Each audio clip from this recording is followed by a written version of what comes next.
Python chatbot course. In this course, we create bots, train them, and attach them to some website.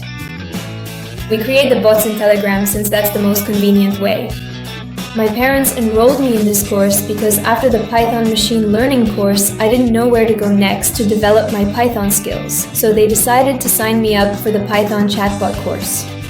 It's a very interesting course.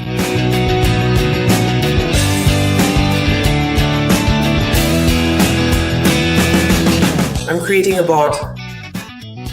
Well, with my friends, of course. By joining the course, I want to create a chat network that includes bots. I'll need to call various tutors, and I can use this bot, which knows math really well.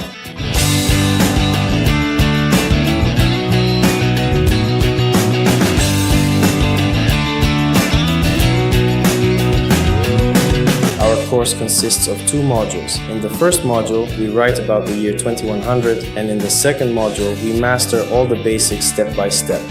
After my course, the kids will have a solid understanding of web programming, systems programming, and the fundamentals of Python programming. All the kids are doing great, they're engaged, and they understand the material. I'd also like to point out that the kids are really interested in this. They ask for way more homework than I assign, and as a teacher, that makes me very happy.